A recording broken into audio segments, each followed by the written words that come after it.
di leen ziar di amati mbégte ak contentement di jàkkaarloo ak yéen sur la Sen 24 TV la télé des grands événements ci émission bi nga xam ni moo di l'invité du jour comme na ma koy waxee kenn ku ci nekk ca la nga nekk wareef la tolluwaay la ñu dalal la fas yéene seq ak yow laaj ak tontu jëmale ko ci actualité culturelle politique religion wala bu mu ci mënti doon looloo waral tey tabaarkalla macha allah ñu dalal ki nga xam ne moo di monsieur Abdou Aziz Lo nekk président mouvement initiative et convergence nekk ci diwaanu Thiès di ci liggéey bu am solo liggéey bu mucc ayib bi nga xam ne mu ngi koy liggéey nit ñi ràññee ko ci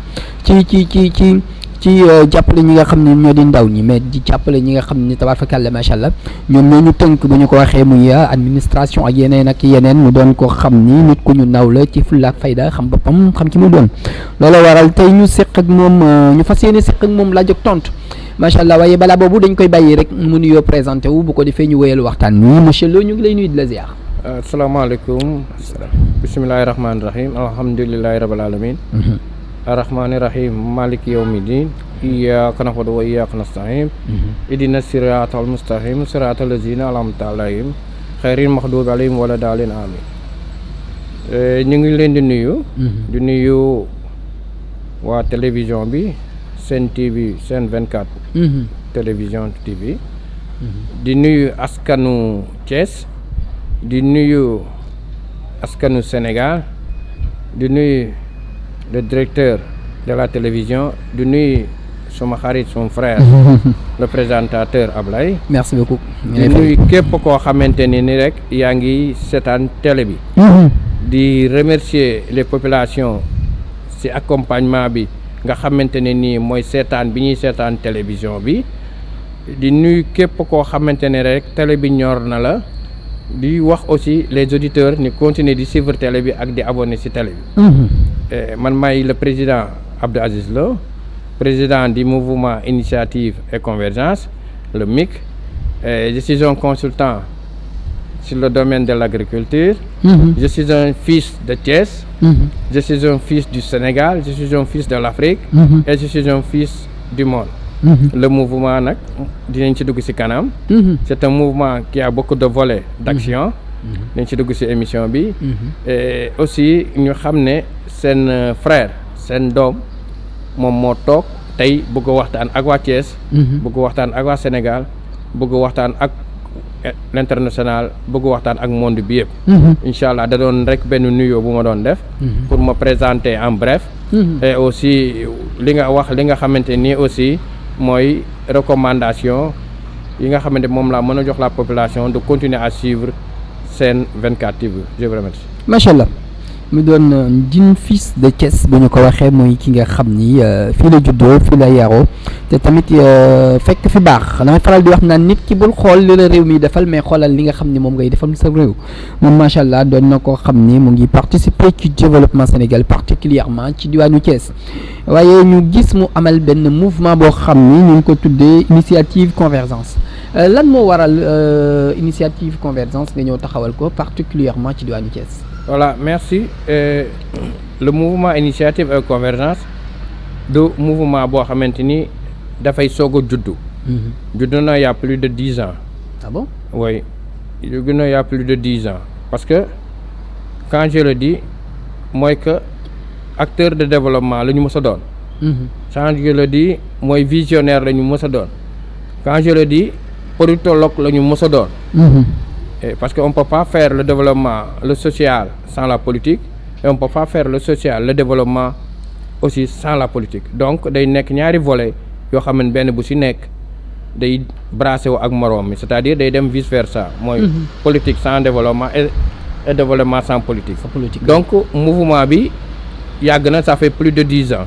Et li tax ma tudde ko initiative et convergence mooy moi je dis démocrate en quelque sorte pour le définir dans le sens étymologique du terme mooy que j'aime des initiatives c'est-à-dire créer ay initiatives loo xam ne ci volet yu bëri sur le volet du développement sur le volet de la formation problème de l'accompagnement des jeunes et beaucoup de choses yooyu mooy c'est des actions ces actions-là on l'appelle initiative voilà beneen bi convergence bi mooy que par exemple bu ma koy def les initiatives il faut par exemple converger les gens ñi nga xam ne ñoom ngeen koy defal ñoom ñu gis ci seen bopp nga xam dañ ci am par exemple un droit de regard am si aussi li nga xamante ne nii mooy seen xalaat. c'est moo tax il faut qu'on fait des initiatives et on converge par rapport à ces initiatives yi donc kenn ku si nekk xam nga ne am nga si parole am nga si idée ak yooyu mais l'initiative man damay génn initiative bi mais après ñi nga xam ne ñoom laa koy defal ñu converger vers l'initiative moo tax ma tuddee ko le MIC, le mouvement initiative et convergence. Voilà, le mouvement initiative et convergence, ça fait plus de 10 ans comme je le rappelle, mais on était dans le soft. Dans le soft. Waaw, dans le soft mooy que par exemple dañuy def rek voilà bëgguñu kenn wax kenn xam. mais ñuy def ndax waaw ñuy def rek c'est yàlla tax. te yàlla tax ñuy def rek c'est yàlla tax ci volet yëpp nag ci la volet des formations des daara dinaa fi ñëw ci kanam dans le social et beaucoup de choses. Mais dañuy toll foo xam ne il faut que ñu génne loolu. oui extérioriser ko nit ñi xam ko. bu dul dara ku am li nga xamante nii mooy suñu vision wala bëgg a def dara mu mën a jànge ci ñun. action yi ñuy def pour mën ko def mais toujours pour les populations en général. loolu moo tax nag ñu ne nañ koy génne di ko teg ci li nga xam moom mooy plateforme yi. bu ko defee kenn tey bu bëggee def li ñuy def mu xam ne am na foo xam ne bu fa sukkandikoo wala bu ko xoolee mën na ko jox par exemple une ligne de conduite. pour mu mën a def loolu nga xamante ne ni mooy initiative bi ak convergence bi parce que bu ñu ko téyee pour suñu bopp rek keneen bu ko bëggee def du xam fu muy jaar. mais dañuy génne c'est-à-dire on montre la voie aux autres. pour ñu xam ne lii kat moom mooy initiative bi lii kat mooy la voie lii kat mooy les idées bu ko defee kenn ku si nekk nag ak say format de travail ak ni nga koy defee nga mën ko def mu tax. loolu moo tax nag actuellement on est sur la phase de l'extériorisation de nos actions li nga xam ne moo nekk dans le mouvement. Voilà. durant 10 ans yi nga xam ni amal nga ko taxawal li nga xam ni mooy initiative bu ñu mel mën nañ ko wax ndax sànq wax naa ko bi may soog a ubbi c'est juste rek pour gën a mën a jàppale ñi nga xam ni ñoo di les Sénégalais particulièrement les Thiessois. parce que ku wax monsieur Lo xam ko ci diwaanu Thiès ku wax monsieur Lo xam ko ci lépp loo xam ni nit ñi ñu ngi koy soxla muy ci côté social sànq dugg nga ci. mais durant 10 ans yi nga xam ni amal nga ko. yan projet moom nga ci teg ban liggéey moom nga ci liggéey ba yegg si fi tey. Alors merci durant 10 ans yi alors vous savez chaque mouvement ou chaque plateforme dafay am un plan de travail. Voilà un plan donc chaque année damay teg par exemple on est en 2025 il y a un agenda du mouvement c'est-à-dire dañuy wax 2025 bi lii la ñuy def. ok 2025 loolu ñuy def. dañ ciy focaliser wu. ne lii la ñuy def ci 2025 ci mouvement bi. durant ces 10 ans def nañ fi ay formations des femmes le mouvement n'est pas seulement à Thiès attention. Ah bon? Le mouvement c'est un mouvement qui est international. International. waaw le mouvement mu ngi ci Sénégal yëpp. le mouvement est bien structuré et bien suivi par moi ça c'est les cartes de membres du mouvement. Ok je peux. Donc durant tous ces 10 ans là. chaque année am nañu benn volet. de développement et social boo xamante ni moom la ñuy def. voilà def nañ fi la formation des femmes. ñu ngi accompagner ci ay daara. ñu ngi accompagner des acteurs de développement yoo xamante ne ni aussi amuñu c'est-à-dire un appui ba mën a def li nga xamante ni seen i liggéey c'est-à-dire nga mën a def li nga xamante ni moom mooy li ñu bëgg a def. Par exemple à créer des GIE on les accompagne.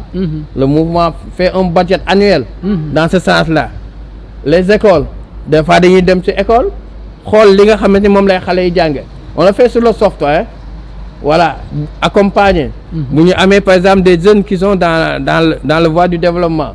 mais des artistes et tout ça dañuy dem près ci ñoom waaw près ci ñoom même le 30 bi on était à Thiawoune Peulh. Ouais, y avait un artiste rapport bu doon def benn concert foofu. man dem naa foofu j'étais parmi les parrains.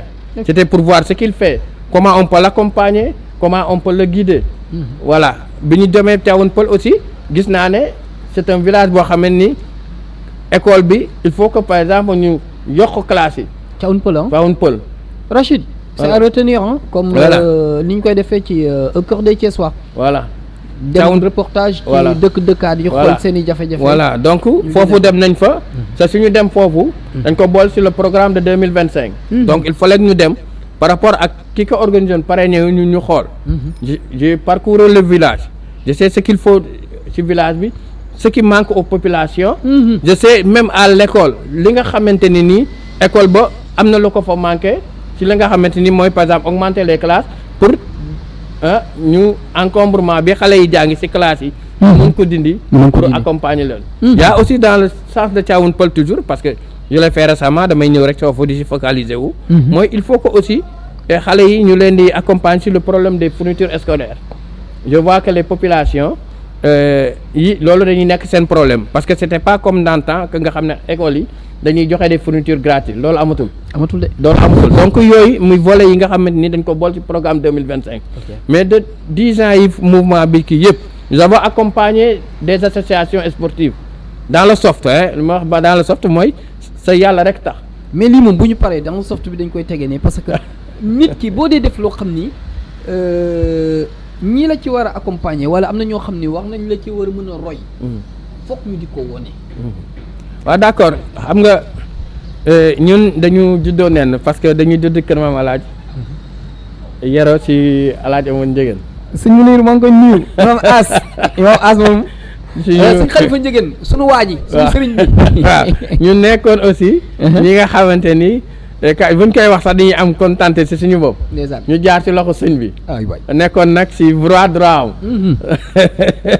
ci le plan bi yëpp ba nga tax ne ñun bu ñu defee dara c'est parce que moo ñu ko tegtal moo ñuy wax date bañ koy def moo ñuy wax taxawaay ya mu dee ñu ko loolu yàgg léegi nag dafa jot taxawaay ya ak lam ñu déeyoon ak lam ñu tegtaloon ak lam ñu waxoon ñu taxaw ko ci njaboot gi sa ñu ko doon def say noppi léegi ñu war koo def ko génne ko waaw génne bi nag du dara lu dul ku ko mënul nga ñëw fekk ci ñu sur le terrain ñu won la yoon bi accompagner la pour les populations attention je répète ça pour les populations de Thiès et pour les populations de Sénégal en général donc loolu moom mooy taxawaay donc le mouvement am na ay nit Touba am na ay nit dans le département de Dakar am na ay nit à Ndiagne à Kébémer je suis là-bas le 15 voilà j'ai réussi à faire sortir 600 femmes là-bas maa fa nekk di waxtaan ak ñoom et pour les accompagner ba nga xam ne seen volet formation parce que loolu lañ ma wax amuñu seen formation ils ont 64 GIE non formés 64 GIE non formés ces GIE yi taxaw nañu mais ils n'ont pas même eu une petite formation et lii may wax ni c'est la première adjointe au maire moo ma ko wax foofu j'ai la vidéo je vais vous le passer donc dem nañu foofu dem nañu Tivaouane Peulh ñu ngi boori Ndande waaw dans la Kajoor parce que nag nit aussi say source doo ko bàyyi waaw ndax suñu yaay foofu la jóge woon ñëw donc voilà ñu ngi am aussi volet boo xamante ne nii avec les jeunes ASC yi nga xam ne ñoom ñoo nekk Thiès nous allons organiser avec des partenaires extérieurs li nga xamante ne nii mooy la formation des jeunes équipe am na équipe boo xam ne mi ngi Silmang je suis le président de l'académie le président d'honneur dem naa fa dimanche passé xale yi di présenter seeni maillot voilà donc dem nañ foofu loolu def nañ ko fii ci dimanche donc nous avons des volets d'accompagnement yi nga xamante ni sociaux yoo xamante ni il faut que leen nit ñi xam ne fii ñu jëm il faut kenn ku ci nekk dugal ci sa loxo surtout les Thiessois surtout les Thiessois parce que l'initiative ni ma ko tuddee initiative et convergence initiative bii am dañ ciy converger ñun ñëpp derrière le président Abdou Aziz Lo bu ko defee ñu doxal ko delloo dëkk bi sa fa mu nekkoon loolu mooy li nga xam ne mooy dëgg les femmes aussi les formations des femmes le mouvement daf koy def accompagner ay xale j'ai des étudiants de l'université yoo xam ne chaque année dañuy am des bourses d'étudiants yaa ñoo xam une somme c'est-à-dire c'est un forfait yoo xam moom la ñuy jox étudiants yi buñ koy def nag aussi foofu dañuy tànn c'est-à-dire dañ naan dans 6 mois dañuy dem dans un département pour ne pas focaliser seulement à Thiès waaw dañ koy décentraliser voilà ñu ne par exemple ñu ngi département de Louga beneen ñu ne ñu ngi département de Mbacké bi ñu ne ñu ngi département de Pikine bi ñu ne ñu ngi département de Thiès donc le mouvement c'est un mouvement global voilà c'est un mouvement global c'est un mouvement boo xamee ni ça se limite seulement à Thiès nous sommes présents dans tout le Sénégal voilà dans tout le Sénégal nous sommes présents nous sommes aussi à Ziguinchor il y a la cellule de Ziguinchor que je vais monter au mois de janvier en fin janvier avant le Ramadan. waaw volet Ramadan bi aussi buñ ci nekk toll dañuy dem dans les daara. voilà on est en train de cibler des daara dans la région de Thiès. et on veut atteindre lu bon 30 daara. voilà bu ko defee suñu soxna si suñu sët soxna Ndeye Diarra moom mooy gérer volet social boobu. loolu moo tax tey bu mouvement bi ñëwee fii ci moom sax laa waroon a dem bi may def présentation bi wax ne moom a accompagner tey en tant que responsable du volet social du mouvement. moom la ñuy accompagner yooyu moom moo koy dox mooy def planning bi muy une femme de développement. une femme boo xam ne aussi mi ngi nekk ci aider li nga xam ne mooy personne démunie. voilà daal en gros pour wax mouvement bi. li nga xam ne moom la fi jot a def mooy volet yooyu formation accompagnement aide aux enfants démunis. aide aux nécessités ba pare joxe un plan de développement de la jeunesse. merci. macha allah mu doon lu am solo ci tënk ci xayma dégg nga li nga xam ni monsieur Lo wax na ko léegi mu doon loo xam ni c'est à saluer mu doon loo xam ni initiative yu rafet la parce que bu ñu amee gis yu mel ni moom ci diwaanu Sénégal laay wax du ma ni Thiès parce que c'est international mais pas national. mais daf ko njëkkee ci fi nga xam ni fii la juddoo fii la yaru Olof Njaay danaan bay ci say wewu tànk.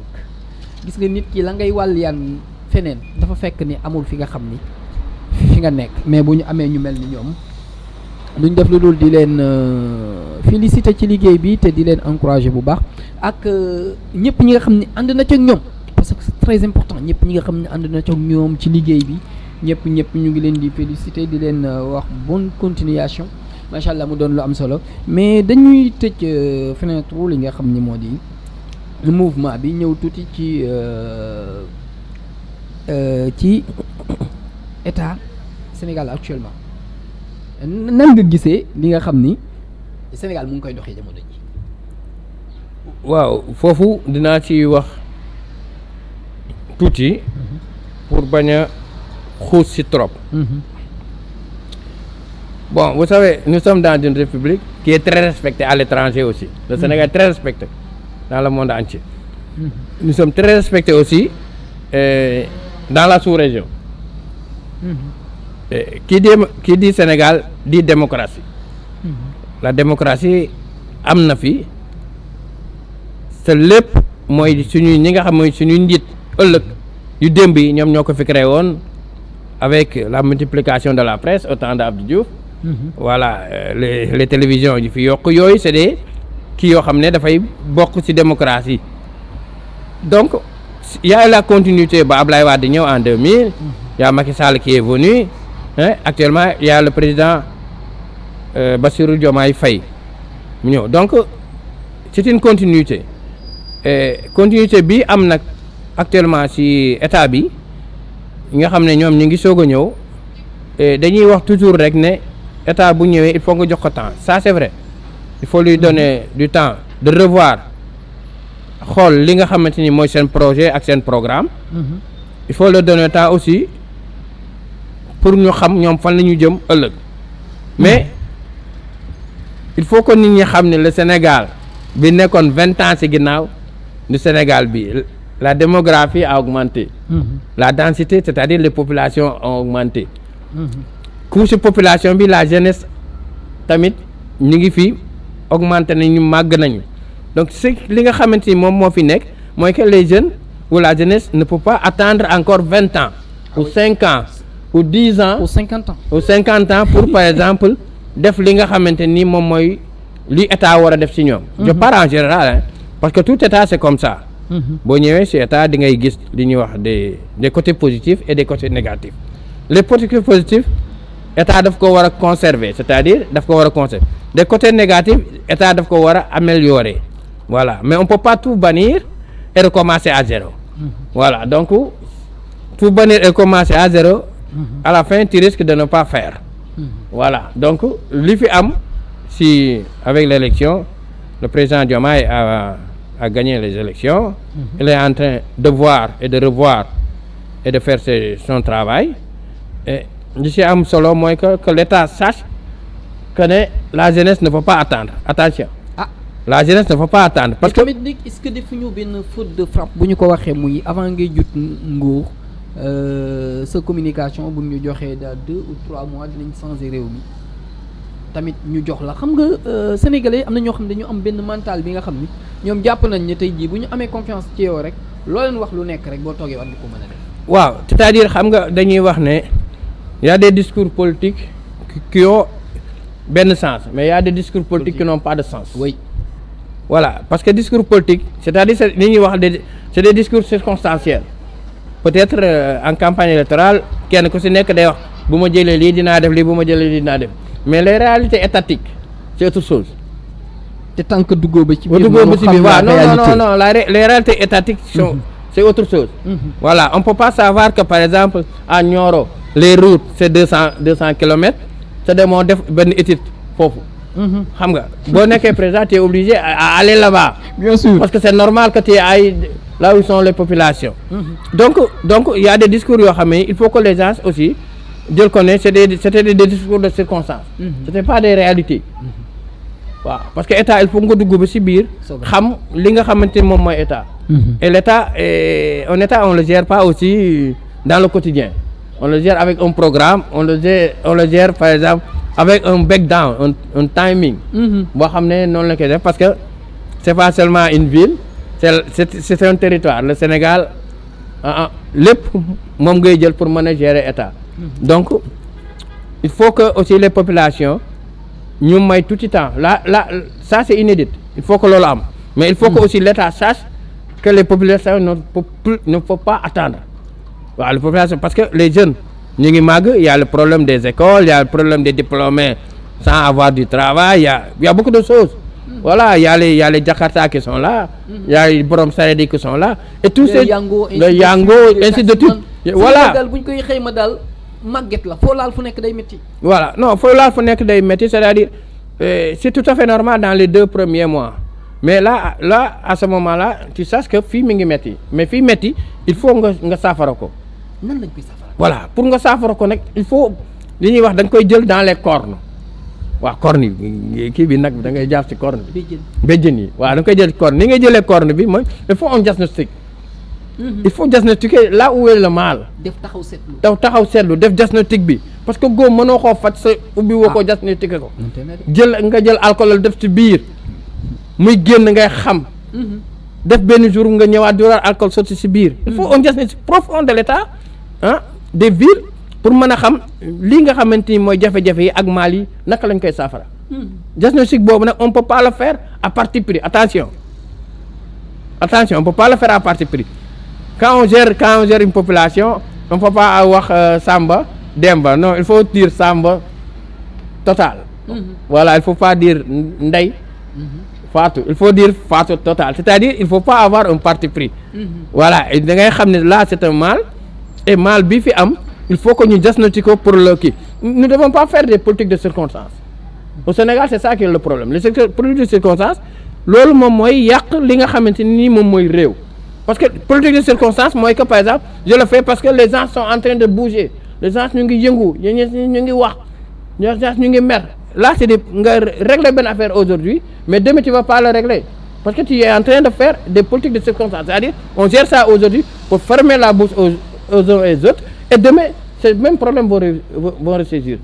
Donc il faut que donc qu'on fasse un diagnostic bu ñu def diagnostic bi nag on peut pas di ko def dans des salons. Il faut qu'on le fasse avec les acteurs concernés toog ak ñoom wax ak ñoom neen diagnostic bi lii la vous êtes tel secteur lii la laaj ñun lii la ñu am lii lañ fi fekk lii lañ ko bëgg a def on parle en famille. Voilà quand on parle en famille l'acteur c'est-à-dire l'administré ak ki kay administré ñoom ñaar bu ñu jubóo ci kàddu problème da am. waaw liggéey bi day gën a yomb mais on peut pas faire ça dans des salons. déedéet moi j'ai toujours banni ça moo tax bu ma demee fenn du ma dugg ci kër donc quand tu me dis on va aller ci kër dama na non on va dañ ko génne ci biti ci penc mi waaw parce que damay bëgg bu ñuy waxante ñuy xoolante damay bëgg man bu may wax ak yow tey bu ñu dawalee tuuti di nga wax ne yaa ma waxoon lii damay bëgg man tey bu ma leen suba dinaa fa ñëw bu ma ñëwee nga ne ma ñëw nga bu ma la waxee heure 8 heures damay ñëw ñu ànd ak man xam nañ ko les rendez-vous c'est les rendez-vous c'est-à-dire un plan de travail, c'est ce qu'il faut pour gérer une république. Voilà, nous blâmons personne, hein, nous regardons personne ce qu'il faut, mais nous avons une idée de comment fonctionne l'État. Xam nañu idée comment fonctionnent les villes. Xam nañu idée aussi comment accompagner les populations. Voilà, parce que aussi nit ki si li mu nekk rek moom nga ko mën a fekki jàppale ko si orienté ko si ne ko lii dama ciy jàpp ndax lii ak lii ak lii mais si lii may jàpp boo defoon lii tey su subaa man du ma jàpp donc le temps que ma lay jox poisson dama lay jàngal ni ñuy nappe. macha allah mais ci benn côté ci état ñu ngi ci ba léegi mais est-ce que ñu bari xam nañ qu'est-ce que ça veut dire un président de la République parce que on a vu des nominations am na ci 2 reprises ñi nga xam ne ñu ngi ci biir parti bi sax ñu ngi génn di dal président ni ko nii waroo ko def nii waroo ko def est-ce que ñu xam nañ qu'est-ce que ça veut dire un président de la République. Alors foofu je dis qu'on ne peut pas être plus roi que le roi. On ne peut pas être plus roi que le roi. Je vais définir ça. Un président de la République doit gagner une élection, c'est-à-dire il a été élu par des élections. Il a un tâche quotidien, un tâche mensuel, un tâche par semaine, un tâche annuel. Il a un agenda. Le président de la République a un agenda. L'agenda du président de la République, si la République c'est daf koy am. Le président a un agenda. Par rapport à son agenda, moom mooy xam lan lay def à temps venu. C'est-à-dire du ko def par exemple parce que dama yeewu rek mu def ko non. Il a un agenda, il suit son agenda de républicain, il suit son agenda présidentiel, il suit son agenda de président de la République du Sénégal. Et le président Diomaye, agenda, comme je le vois, par rapport à ma pensée, hein, c'est pas une opinion, mais peut-être des fois les gens disent que dafay dem à pas de caméléon, c'est-à-dire il marche pas. Avec une rapidité. Peut-être ça c'est sa prudence. Voilà, parce qu'un intellectuel il faut avoir une prudence. Bien sûr. Voilà, il faut savoir. Voilà, il faut nga xam état bi dëkk bi parce que sur le plan sécuritaire, hein, est-ce que la sécurité des populations sont assurées? Sur le plan par exemple de l'éducation, est-ce que xale yi ñu ngi jàngi bu baax? Sur le plan par exemple du développement, est-ce que ñu ngi dem suñuy ressources? Est-ce que ñu ngi ñëw? Il y a beaucoup de volets yoo xam ni le président de la République dafay nekk ci loolu di ko xool di ko teg di xam ci volets yooyu nag képp koo xam ne président de la République xalaat ne moom bu la jëlee indi la ci wetam. tu peux l'apporter un soutien moral et intellectuel. ci Sénégal gi je pense que ne daf la war a woo. C'est-à-dire on peut pas dire le président Abdou Aziz voilà c'est un homme de développement, c'est un politique. Je suis pas un politicien, je suis un politique. C'est un peu différent. Un politicien, voilà. Un politique. Voilà, un politique. Waaw, dafa am différence. Moi je suis un politique. Parce que quand je dis développement et un politique, c'est parce que le politique il définit. Waaw, il définit des stratégies. D'accord. Les gens disent que le politicien c'est quelqu'un qui dit et qui s'en va. Voilà. Et il revient pas. Il revient seulement au moment opportun. Merci beaucoup. Voilà. Surtout ñun les Sénégalais ñoom seen esprit ci politiciens yi mooy moo bu amee soxla lay ñëw de mais bu pare na ci de. Oui. waaw loolu yooyu yëpp c'est des visions yooyu yëpp c'est des visions parce que il faut ñu xam ne par exemple on n'est pas à 30 ans ci ginnaaw on n'est pas aux années 70 80 90. On est en 2000 aujourd'hui on est en 2025. Donc chaque phase bu ci nekk rek il faut un comportement.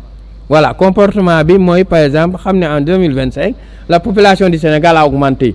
C'est plus la population du Sénégal en 2000. Il faut ñu xam ne aussi les enfants ont besoin d'aller à l'école. Il faut ñu xam ne les pères de famille ont besoin d'un gagne-pain boo xam ne ni si la ñuy mën a soutenir seen famille. Il faut savoir que les jeunes qui ont l'âge par exemple qui sont majeurs à 17 ans 18 ans 19 ans jëm à 19 ans dem jàngi ak yooyu il faut les accompagner. On peut pas gérer un pays c'est dañuy def un programme de développement parce que le programme de développement c'est ce qui accompagne la République, ce qui accompagne le pays ba nga xam ne volet yooyu yëpp bu xale bi warul sax dem di naan damay dem école de formation si les 2 ans yi muy génn son emploi est est assurée. Donc on doit former des mécaniciens par exemple, en général, en savant que d'ici 2 ans 3 ans ils seront 300. Je donne un exemple, 300 yooyu war nañu xam bu ñu génnee fan la ñuy liggéey ji. Donc on doit former par rapport aux besoins de l'heure comme on dit, les besoins du moment. Ñu def des formations comme ça. Les étudiants qui sont à l'université, il faut les orienter par rapport aux besoins réels du pays. Nous savons qu'on a besoin des juristes, on les forme des juristes. ba nga xam ne ñun bu ñu paree ñoom textes yi ak lois yi ñoom ñoo koy appliquer. Si on a besoin des géographes, voilà, on va former des géographes. ba nga xamee ni géographe bu ñu paree ñoom ñooy dëgg ci àll bi dafa ni des études de topologie, topographie, excusez-moi. Donc yooyu c'est important, voilà. macha allah mu doon lu am solo mbokk yi di leen fàttali ba léegi yéen a ngi sur la Sen 24 TV, la télé des grands événements. Ci émission bi nga xam ni moo di l'invité du jour tey ñu dalal ki nga xam ni moo di monsieur Abdou Aziz Lo nekk président mouvement initiative et convergence. macha allah di ngeen waxtaan yu am solo yi nga xam ni wax nañ ko muy état du pays dugg nañ ci muy jamono ji mën nañ ni Sénégal yaramu mag la foo laal fu nekk day metti waaye ñi nga xam ni tamit ñoom la ñu jiite tamit nañu am benn patience bi, nañu am benn dal gi, nañu am benn tey gi. ñi nga xam ne tamit ñoo leen jiite nañu am yërmande jëmale ko ci ñi nga xam ne ñoo di population bi, parce que tey ku fi jiite ku nekk buñ nee la dañ laa jiite rek ça veut dire que ni am na ñoo xam ni ñoom ñoo yëkkati seen i carte fal la. bu fekkoon yow ak yow dong yaakaar naa ni doo falu. nañ ci bàyyi xel bu baax a baax te dawal yërmande ci les sénégalais comme ni ko monsieur le waxee léegi. Sénégal tey jii mën nañ ni ñu ci bari seen i bëgg-bëgg lu ci bari seen i parents li ñu bëggoon ñu doon ko mënuñu ko doon da ngay jàng ba pare pour nga am fenn stage sax c'est tout un problème muy formation mécanique muy bu mu ci mën ci doon kër àddina da ngay wër a ba sonn loolu wax na fi war a mën a jeex macha allah mu doon loo xam ni lu am solo la mais ñu ñëw ba léegi ci ba léegi ñu ngi ci wàllum état. bu ñu ko waxee muy largité bi nga xam ni am na ko muy yaatuwaay bi nga xam ni yaatu na ko macha allah ñu gis parfois on nous dit des choses yi nga xam ni tey jii exemple tey ñu ni butéelu dëwlin bi yokku nañ ko ci benn pàcc bi yokku nañ ko mais boo duggee ci marché bi ñoom ba léegi amul benn prix boo xam ne tey jii mën nañ ni moom nga ko war a mën a jëndee est-ce que laajul état bi am liggéey boo xam ni war na ko mën a liggéey ñi nga xam ni ay contrôleur lañ ñuy ñëw di caytu ñi nga xam ni moo di dund nit askan bi si rawatina ci jamono ji nga xam ni metti na trop.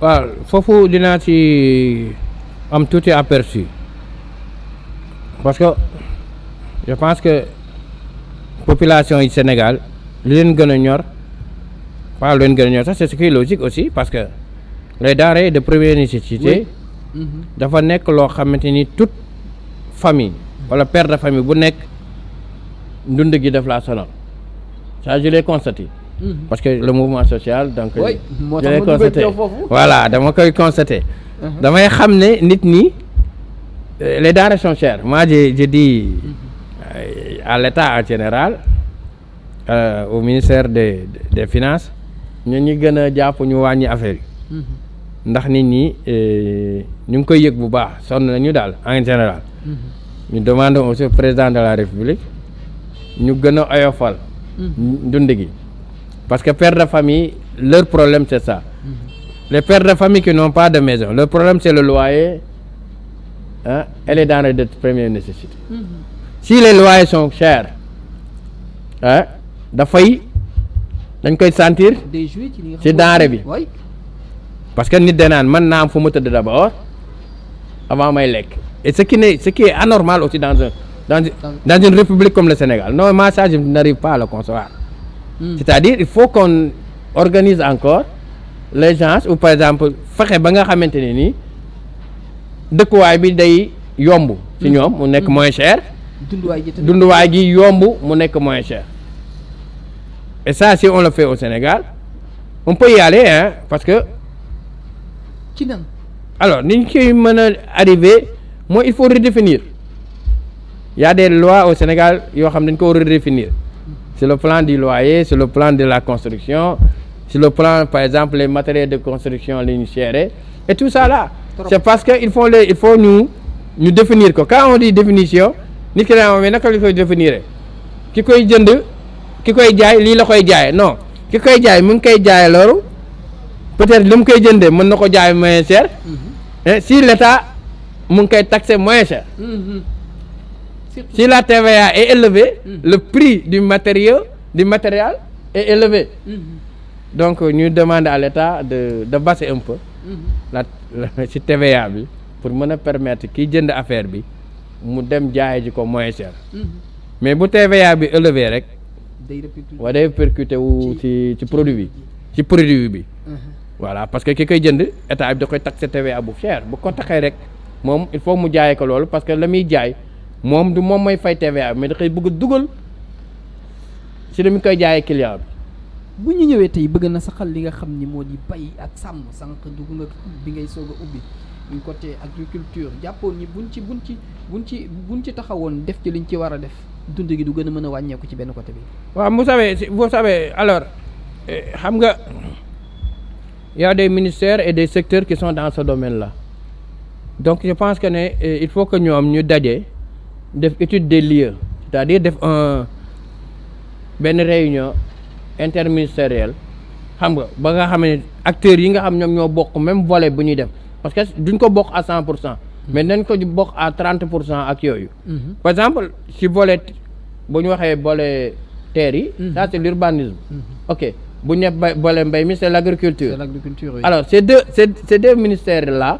mën nañu toog waxtaan définir un plateforme. c'est-à-dire définir benn plateforme boo xamante ni. noonu la ñuy demee ñoom si volet boobu ba nga xamante ni. loolu du am problème il faut associer aussi le ministre de l'élevage. Oui, bien sûr. Voilà il faut associer aussi. parce que il faut associer aussi voilà sa wax sàmm. donc c'est des secteurs clés de l'économie du Sénégal. il faut que nit ñi am fu ñuy bayee. avec tranquillité il faut que nit ñi am par exemple sàmm seeni nag ak tranquillité il faut que par exemple le céréale là mu nekk à des prix bas ba nga tax ne tey bu ñax amul ki am élevage bi war a mën a dem jëndi la céréale pour dundal ay juróom à des prix qui sont accessibles voilà parce que ñoom yooyu ci la ñuy dundee parce que baykat la muy bay lay dundee bu ñu nax suñu bopp voilà donc il faut que par exemple ñuy ñaan par exemple que loolu aussi ñoom ñu siy bàyyi xel c'est-à-dire il faut redéfinir les tâches il faut redéfinir ces tâches et puis faire diagnostic bi nga xamante ni nii su ëllëgee kii sàmb dina mën a sàmm ka koy jox jur ga kii la muy jox juróom dina moins cher et tout ça là tey kenn mënul dem sans sa morom déedéet voilà kiy jaay day bëgg ku ko jënd waaw ki koy jënd bu ñëwul kay jaay day mën a tëj man dama koy seetlu bu ma taxawee ci boutique dinaay taxaw pour bëgg nit ñi ñëw jënd mais damay xool comment les populations vivent mais je sais que les populations au Sénégal sont fatiguées ça je le dis franchement je suis dans le mouvement je sais que le téléphone say bu ma la ko joxoon léegi da nga ma koy delloo li fi nekk say bagages da nga ma koy delloo xam nga sax del si boobaa da nga naan ma damay tukki wax teel ma ko ba ngoon parce que li fi ne c'est-à-dire les populations sénégalaises sont fatiguées machallah il faut qu'on les accompagne ñu yërëm leen aider leen surtout les jeunes ñu jàppale leen ñu am des emplois billahi surtout foofu alors l'emploi c'est pas seulement l'emploi direct il y a l'emploi indirect moi je prends 3 ingénieurs qui ont eu des diplômes d'ingénieurs qui ne peuvent pas aller par exemple li nga xamante ni moom mooy société état bi les ingénieurs là par rapport à leur domaine de compétence nañ leen fexe ñu organiser wu ñu créer leen des entreprises pour prendre par exemple des jeunes ñu mën fa dugg mais sinon ce qu'ils vont faire c'est de quitter le pays et aller à l'étranger donc ñun ñu ngi perte suñu matière première ñu ngi perte suñuy doom ñu ngi perte su ñi nga xamante ne nii ñoom ma xam-xam dem di ko joxe beneen dëkk muy sama cas yi rek loo xam ni war nañu mën a jariñ voilà seen réew te parce que il joxuñu leen wala dugaluñu leen fi ñu mën a exprimer wooyu merci beaucoup c'est ça voilà il faut ñu exprimer seen pensée seen xam-xam ak yooyu et il faut que aussi l'État sache que ne y a beaucoup de doomu réew mi qui sont à l'étranger et qui ont eu des expertises très concrètes yoo xam ne mën nañ ko indi fii ci réew mi jàpp ci pour population bi jàpp ci pour état bi il faut pas qu'on fait des partis pris man ci lii laa bokkoon moom bokk ci woon ban buñ ko jëli buñ ko woo non ça c'est un retard c'est-à-dire intellectuellement c'est un retard c'est une vision qui s'efface donc il faut laisser les gens venir dans ce pays là jàpp ci pays bi doxal pays bi apporter une expertise. Nous avons beaucoup de fils à l'étranger, y compris moi. Ah oui, parce que voilà donc voilà ñu def suñu expertise. jàpp ci population et on a l'expertise yu formidable yoo xam ne on peut aller porter ça dans ce pays là. Il faut que l'État ose nous appeler. nit nag xam nga du bàyyi teraangaam di ñëw ci dara. wax dëgg fa yàlla. mag buy naan lu tàng suukar saa tax donc suñuy teraanga mooy suñuy teraanga njaboot. te loolu la ñuy defaree jàppe ci njaboot yow Sénégal. moom la ñuy jàppe ci mouvement bi ñu yoree. donc lépp loo xamante ni mooy expertise au Sénégal ñun ñu ngi prêt à venir accompagner l'État le gouvernement accompagner la région accompagner les communes yi nga xamante ni mooy commune Thiès ak commune au Sénégal au général. macha allah mu doon lu am solo waaye dernier ponk bi nga xam ni fas yéene nañ ko tëjee day doon li nga xam ni moo di.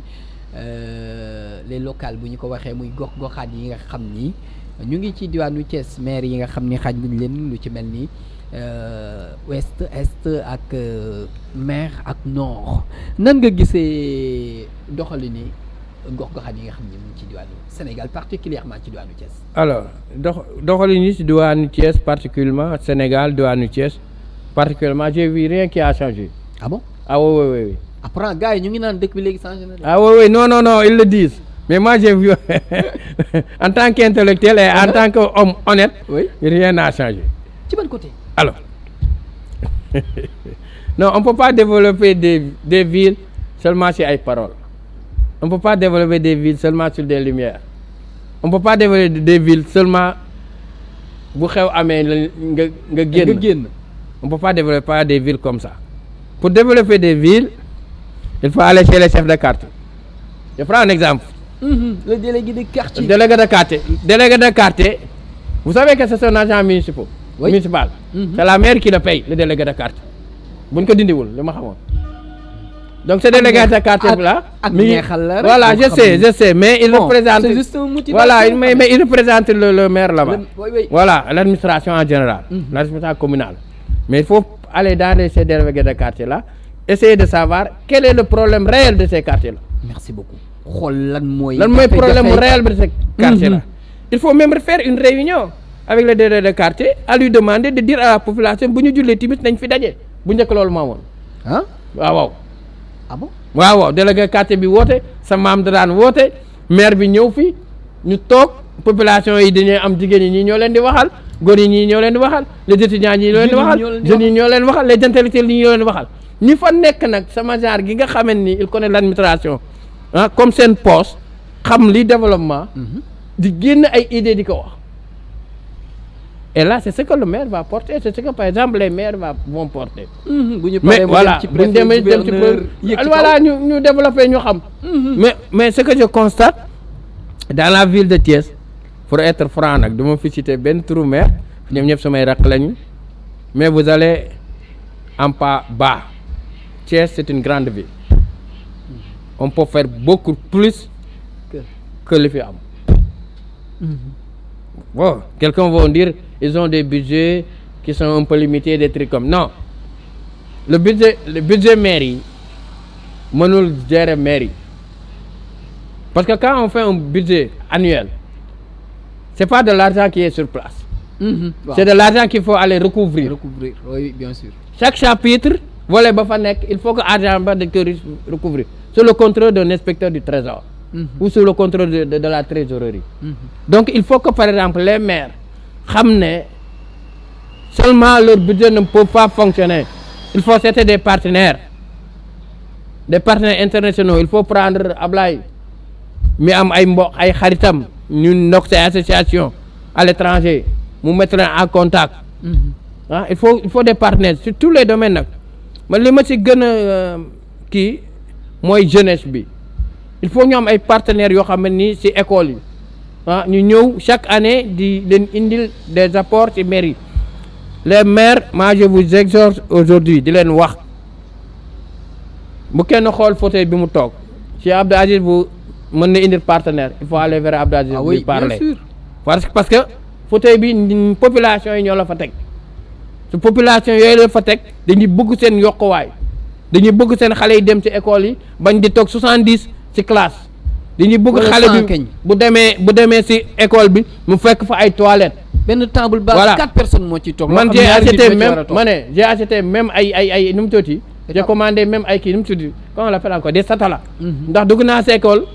toilette yi amul satala. boo demee toilette yi la nga fay fekk tarkal la. boo ndekkiwul boo ko xoolee. je suis en train de cibler 5 écoles dans la zone nord laa wax ndax zone nord laa bokk fi laa dëkk. waaw bay ci say wewu tànk. waaw fii dans la zone nord je suis en train de cibler parce que dem naa ba gis ko et ça c'est une erreur de l'administration communale. C'est une très grosse erreur de l'administration. L'administration communale. Je dis c'est une erreur parce que c'est eux qui gèrent les populations de la zone. Machallah. Il faut ñu dem ci école yi xool bu fekkente ne ni école bi dañ ko war a peinturaat il faut que l'administration sort ce budget là ñu war a peinture école bi. parce que day max xale day doom di jàng ba egg benn âge bi ñu naan dafa asmaak dënn bi day kii c'est parce que ma nekk ci école ba lañ dul peinture dañu waxante dëgg.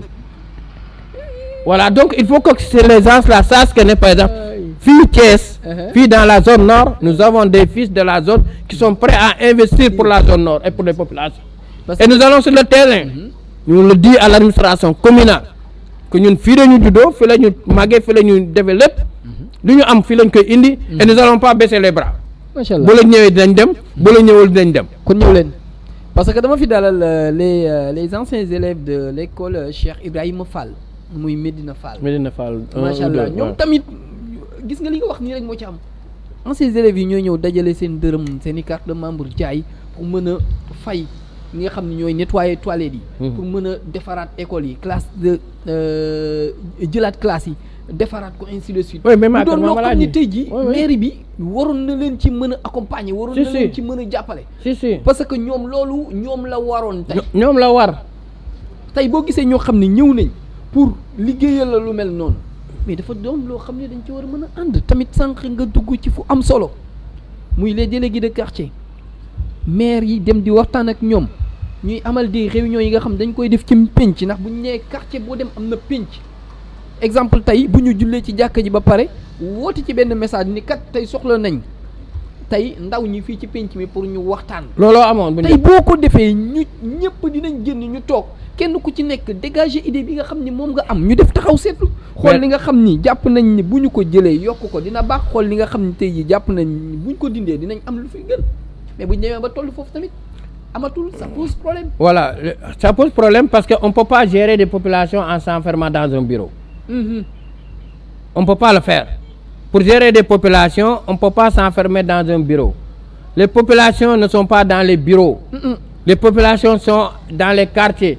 Ils sont à Medina Fall, à Kër Cheikh, à Kër Mamaladi, à Thiaxaw, à Thiali. Ils sont à Thilmang, ils sont à Taxikaw, ñu ngi Këri Kaw, ñu ngi Kawsara.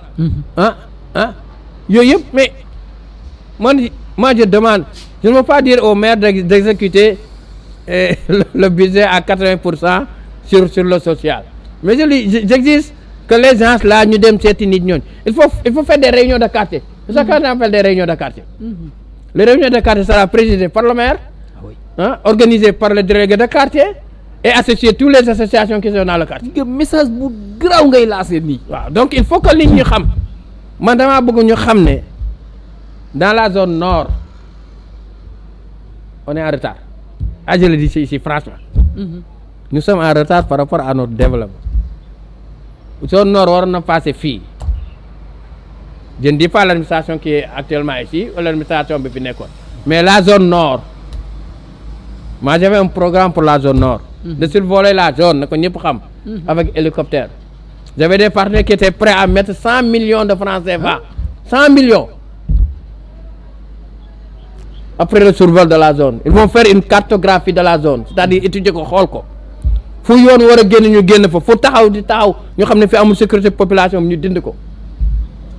On avait des programmes yoo xam même école yi dañ daan gis ne école bi dafa jege école bi sa école bi mënoon na am 2 classes de plus bi benn classe am ñu jël ko mu kii fait parce que population be moo ëppoon moo ëppoon ay nit nous avons tout ça là mais il faut que ñu xam ne par exemple on peut pas gérer une mairie en s'enfermant dans un bureau et la mairie se gère avec les populations de la zone il faut associer tout le monde le mécanicien voilà le menuisier l'étudiant kii jaay gerte ak ñi nga xam ne dañuy jaay comment on l'appelle encore là les ñebe waaw les femmes de développement il faut les associer. Bissap Dakar. lépp donc c'est ça le problème c'est-à-dire la zone nord. mérite beaucoup plus. que fi mu toll à ma vision. parce que chaque soir j'entre dans les vision. à ma vision. voilà. moi je critique pas je fais pas de la démagogie. mais ku dégg moi je dis de l'honnêteté voilà parce que chaque soir maa ngi dem ci zone yi maa ngi xool waaw hier soir j'étais à Karikaw. à Karikaw waaw sama koñ la chaque jour damay dugg. maay ruubee koñ ba. chaque jour damay dugg barki démb maa ngi am Medina Fall chaque guddi damay kii sa yenn saa yi day yónnee message bi ma tontu parce que boobu maa ngi ci zone bi di xool. pourquoi li amul pourquoi li tax mu manqué et li tax ñu egg ci bopp loolu manqué. mais gis nga li ngay def nii bon après dinañ ci xool parce que dañuy soxla ñu mel ni yow ci accompagnement ci ñi nga xam ne tey ñu ngi dimbali askan wi sànq wax naa ko lii dañoo war di ko wane. incha allah nit ñi xam ko. incha allah parce que dañoo toll ci jamono jooju dañoo toll ci jamono yi nit kuy def lu baax war nga ko war a mën a wane pour ki nga xam ne ma nga ca safaan soofu ci yow. ki def safaan ndek war a mën a jàngate ci nit ki nga xam ne mu ngi def ci lu baax. c'est effectivement parce que média dama jàpp ni dafa war a mën a yeete dafa war a mën a xamle dafa war a mën a wane li nga xam ni mooy lu baax. ndax Sen 24 TV ku leen xam ni lépp lu ñuy wane lu nekk rek njariñu askan wi la waaye ñu tënk ko daanaka li ñu jagleeloon ci waxtu bu ñu wut pëngi tamit la ca des tuuti lay doon macha allah fi ñuy tëjee rek parce que ñu ngi koy dégg mais amuñu ci une certitude bu ñu ko waxee muy takk boo xam ni takk bu wér la muy élection locale yi ñu ngi naan mën nañ ko anticiper à 2025 tey loolu bu amee tey nan ngay gisee maire yi nga xam ni ñu ngi ci gox-goxaat yi nan ngay gisee ñi nga xam ne tamit ñooy fal parce que toujours je le dis à haute voix bu ma ko waxee muy ba léegi man sama gis-gis moom laa jàpp muy ñi nekk assemblée nationale ñi nga xam ne ñu ngi leen di teg ci maire bi tey sax ñun en personne ñoo leen fiy teg mais coalition la ñuy ñëwee. te xamuñu kan mooy jiitu wala bu ñu xamee kan mooy jiitu sax est-ce que man mii laay sëy jël sama carte ni xaaral ma dem voté li ji laay sëy ndax bokk na ci coalition bi bokk na ci liste bi tey jii ma voté ñooñu ba ñu gagné tey laay sëy nekkul maire yi wala nekkul li nga xam ni moo di député est-ce que du indi benn inconvénient ci askan bi. waaw loolu day indi inconvénient ci askan bi parce que c'est pas un choix réfléchi. Voilà, c'est pas un choix réfléchi. C'est-à-dire le choix réfléchi, moi, le choix avec un programme. Mais quand on est dans une coalition, nous avons un programme qui me propose, mais est-ce que le programme des membres de la coalition, des mouvements qui sont dans la coalition, est-ce que ce programme-là sont similaires? Est-ce que le programme est condensé le programme de la coalition? Oui. Et ça n'existe pas. Kenn ku si nekk da ngay ñëw ñu ne wooy on se voit parce que ils cherchent des postes. Donc voilà, ils cherchent des postes. Fu ñu toog rek la ñuy wër. C'est ça, il faut qu'on évite ce genre de trucs là. Parce que les populations sénégalaises bëgg loolu mérité wuñu loolu. Moi mon mouvement a un programme très clair et très condensé pour la zone nord bi ma dëkk. Voilà. Nous avons un programme bu su boobaa ña nga xam ne dañuy compétir à la zone nord nañu ñëw ñu def un débat. Organiser un débat. ci ka salle Auchan ba. salle ba nekk fële boori mairie. salle ba nekk foofu. waaw salle ba nekk foofu. ñun ñëpp ñu ñëw kenn ku nekk indi programme. ñu teg kenn ñu ne sur le domaine de l'escolarité. wala promenade ba. waaw parce que boo nee Thiès moom promenade ba. ci le gis la joor boobu ba léegi. voilà ñu def programme il faut qu'on sache les populations lan lañu soxla. il faut que ñu xool ba xam xale yi ak seddaay bii di am est-ce que par exemple leurs parents buñ leen génnelee li ñuy duggee ak la ñuy lekk ndax am nañu aussi li nga xamante ni nii moom la ñuy dundee. mais ñi nga xamante ni par exemple amuñu lu ñuy jox seen doom ñu dund ak yooyu. est-ce que ñoom dinañu xalaat jëndal doom bi piloweer wala déet. moi j'ai payé des pilowers hier j'ai payé des non parce que yooyu moom moo fi am donc. il faut que nit ñi xam ne. il faut que ñu commencer. xam ne il faut que ñu dem vers les populations. vers les populations. moi mon mouvement dafay bokk ci compétition. Ça c'est une exclusivité. man kañ foofu laa bëggoon a tëjee sax. je vais vous donner une exclusivité que le président Abdou Aziz Lo Dimik du mouvement Initiative et Convergence sera candidat aux prochaines élections locales. Ah daanaka da nga sàq mi sama lañ ci ni ko olof yi waxee parce que loolu laa bëggoon fan la président Abdou Aziz Lo jëm fan la président Abdou Aziz Lo narak askan wi waaye daanaka dugg nga ci li nga xam ni tawaar fa kàlla bokkoon na ci li nga xam ni moom laa bëggoon a tënkee. waaw c'est-à-dire on peut pas faire la politique en se cachant. déedéet. on peut pas faire du social en se cachant. te mënoo omelette te doo tojum nen. déedéet. mais bu dul man ñi ànd ak man. dañuy bëgg su ëllëgee lii ma sama xam-xam mu am institution boo xamante ni fa laa koy mën a développer pour les populations. je le fais j'étais en Nguent hier des revenus des femmes ah. te li ma jot a jàng li ma jot a dégg 24 ou 26 quartiers yi nga xam ne mu ngi ci diwaanu zone nord yu ci bari teg nga fa sa tànk. si sa empreinte. je suis partout. moi j'ai un agenda boo xamante ne ni ba 2 heures du matin damay bind. ba 2 heures du matin moi je ne réfléchis pas comme ça te du ma jël note. tu prends note. je prends note jusqu'à 2 heures du matin je suis sur mon agenda. ce que je fais demain xam naa ko ce que je vais faire au mois de mars xam naa ko. waaye tëllëx rek mel ni lay. non su ma jógee fii fan laa jëm dama ko xam. on peut pas gérer des populations ak tëllëx. non les populations se gèrent avec un programme. ba programme nag nga waxtaan kook ñoom mu ngeen ba mois prochain lii ak lii. mais boo ko tëllëxee ci benn jour. mois prochain doo fa egg. doo fa egg te xale yi jigéen ñi. bëgg nañu am ci lu ñu jàpp pour dimbali seen i waajur. xale yi góor yi bëgg nañu ci lu ñu jàpp dimbali. il y a beaucoup d'étudiants qui sont dans la zone nord qui ont eu leur diplôme am capacité. mën a liggéey ñooñu il faut que ñu wutal leen lu ñu liggéey il faut ñu organiser leen sur des coopératives ñu mën a defar nekk am liggéey mën a jàppale seen waajur yi il faut que par exemple ñu dem ci xale yi jigéen ñi laaj leen mais ñaata xale yi jigéen ñoo fi jàng salon boo leen dajalee ñett nga organiser leen ubbi leen salon dañuy mën a liggéey ba pare jàppale seen waajur ba pare jëlaat fa ay nit ñu fay liggéey c'est le domaine informel. On peut pas vivre sans l'informel c'est pas possible. télévision bi mi Sen TV. Sen 24 il faut que par exemple les gens sachent que Sen 24 existe c'est l'espace public c'est l'espace de communication il faut que nit ñi xam ne tey Sen 24 tey bu ma génnee ci biti gis notre frère Ablaye. na ko Ablaye man daa am lu nekk sama xel. est-ce que mën naa la koo wax nga jàllee ñu ko daal loo xam dafa baax sur la zone. bi nga xam ne mooy la zone nord Ablaye jël leen. mais si les gens nous venons pas dans cette télévision là di xool ñoom ni ñuy liggéey di xool li ñuy daj apporter leen notre soutien apporter notre vision l'espace de communication dafay dee su bu dee la population dañuy dee parce que duñu amati benn espace. bu ñuy mën a jaarale seen i idée ak seen i xalaat. donc ñu wax ne on peut pas gérer des populations en se fermant dans un bureau. man de bu ma jëlee zone nord. incha allah bëgguma bureau. Ablaye bëgguma bureau. je veux même pas un salaire. je veux pas un salaire je veux pas un bureau. man mën naa taxaw di bind li may def di ko waxtaane di ko dox sa ku waxtaanul ak population bi tu peux pas les gérer. parce que xamoo li ñuy dund. nit mënoo romb ci kër rek salaamaaleykum dem déedéet damay dugg ci kër ga nana paa bi ana mère bi déyanteeg paa waa naka xale yi ñu ngi dem école. bàyyi affaire c'est ça góor gi dina am loo xam mënu ko waxee njabootam mais dina la ko déey. oui c'est ça la responsabilité. il faut qu'on fait la politique de responsable. voilà.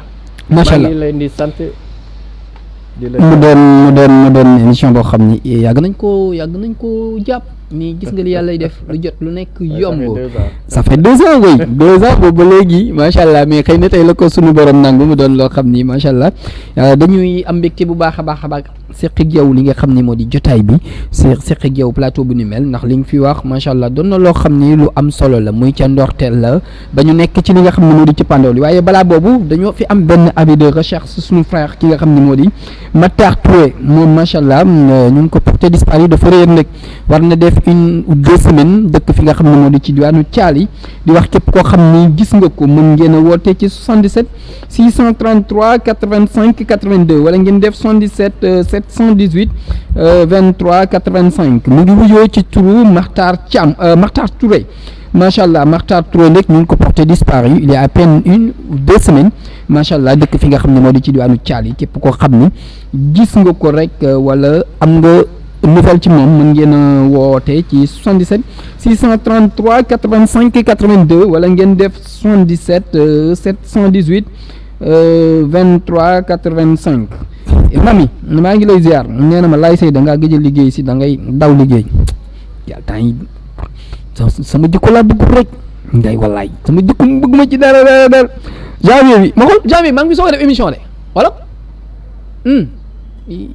ñaari émission laa ci am ci chaque jour yow nga war a tourner lu ma 3-4 émission est-ce que loolu yoon la man mi war nañ maa yóbbu fële de waaye mu ngi noonu monsieur Lo bu ko defee lan rek moom ngay tëjee. alors li may tëjee mooy di gërëmaat kilifa diine yi nekk dans la zone nord. nekk ci Thiès nekk ci Sénégal. di wax ne rek lépp seen ñaan la moo tax réew mi di stable. waaw lépp seen ñaan la kilifa diine yi maa ngi leen di ziar kenn ku ci nekk di la jox sa wàccuwaay. di wax la population de Thiès la population du Sénégal la commune de la zone nord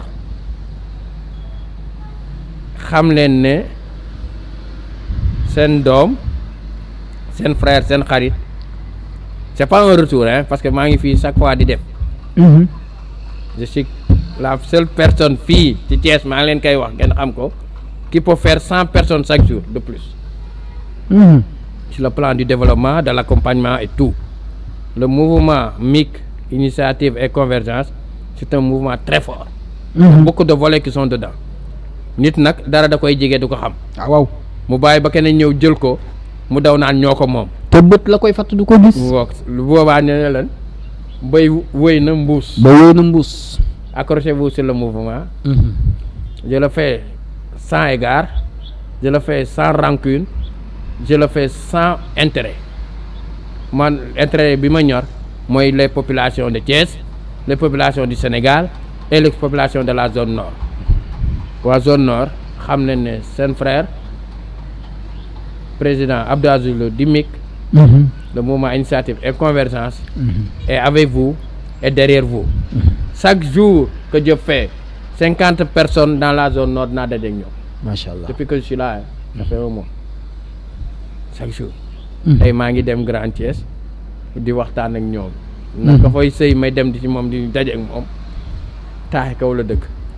dana ma président dégg naa li ngay def. waa sa jigéen mën na ko wooteel naa ñëw. ndeysaan waa Teka. donc tey maa ngi Grand Thiès xam leen ne fu ma dem fu ne je le dis pas je le dis avec un sourire radieux. fu ma dem fu ne dinaa xaw a wàcce ba si suuf. di nga ko wàcce ba zéro. ba zéro di nga ko dëbb ba mokk. dama koy dëbb ba.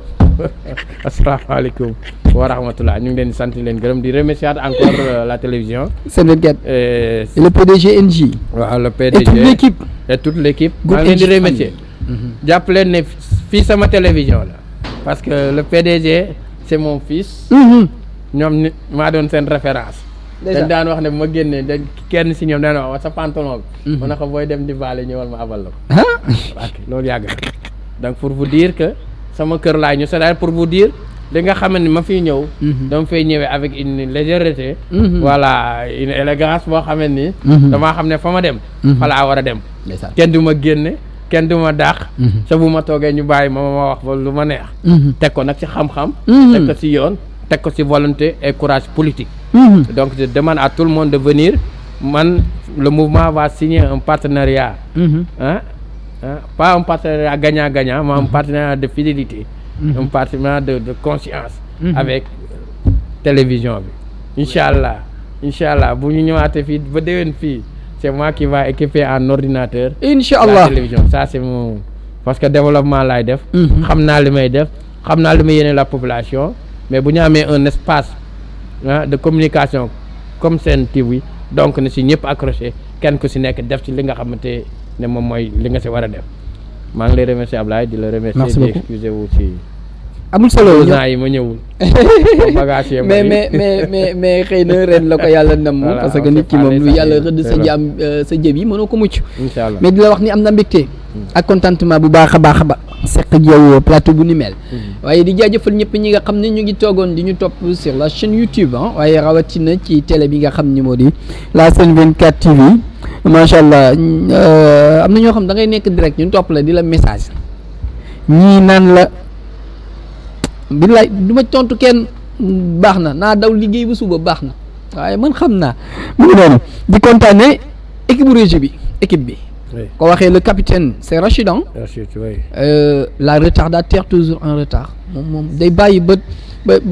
yëf yi nekk ci cappaandaw la muy soog a ñëw xam naa ni li ma waxoon rek mbaaxaan a ngi seetaan de xam naa ni diis na tuut billaay wallaay mooy filmé ji baay bi ñun moom sa remplaçant ut nañ ko ba pare bëgguñu sa jikko ak waa ISEBI la voilà IVS université virtuelle du Sénégal macha allah maa ngi leen di kontaane nii la day baax gis nga ñëw sàkku si xam-xam bon pare ngeen jox ma xam-xam man it ma jox leen xam-xam ay bu ko defee kon cant ak ngërëm day biir jëmale ko ci ñëpp ñi nga xam ni ñu ngi toogoon ak ñun ànd du début à la fin macha allah di leen jaajëfal bu baax a baax bi mooy sama premier numéro ci semaine bi waaye tamit demain on a un programme vraiment chargé si sa Ndiaye daa bàyyi ci diwaanu Kër Maam El Hadj ànd ceeg les jeunes Tidiane de Medina Fall ñoom tamit macha allah am nañu xadra bu ñuy amal fële nga xam ne moo di ci diwaanu Medina Fall waaye buñ ca jógee bon le samedi comme ni ma ko waxee rek weekend bu xaw a chargé mais sant yàlla bu baax ndax loolu la ñuy ñaan Cheikh Vieux Sène mu ngi amal li nga xam ni moo di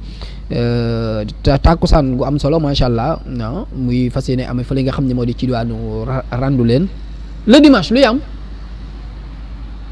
keroog am na ko ma doon wax ma laay say lamb daa am man koy da ngaa jàpp ne sax dimanche lamb day am moom jàpp nañ sax dimanche lamb day am moom daal jàpp nañ dimanche bu jot lamb day am lamb amul kon dimanche bon dimanche dañuy reposer lundi incha allah ou mardi ñu amalaat beneen jotaay bu ni mel waaye duñ fàttali ñu ngi fi dalaloon ki nga xam ne moo di monsieur Abdou Aziz Lo nekk président mouvement initiative et convergence macha allah mu doon loo xam ne lu am solo la waaye di jaajëfal monsieur le PDG waaye di ñaanal sama baay ba sëy Medina Dias macha allah yàlla dëgëral ko sàmm ko wéral ko ci barke yonent bi waaye sama yaay jambay jiiti ngone mala ba sàmm ku li ma ca tigi daat fali ku ma dama tax ba balaa dégg fukki balaa ñax ni tuy di ko ñaanal yàlla sàmm ko dëgëral ko ci barke yonent bi di ziar mon adjudant Sow depuis commissariat bu Ngent waaye fàttewu moo chef bari nañ dama leen ba billaay bàyyiwuma leen kon xam naa maa ngi dem ba demee incha allah ok merci beaucoup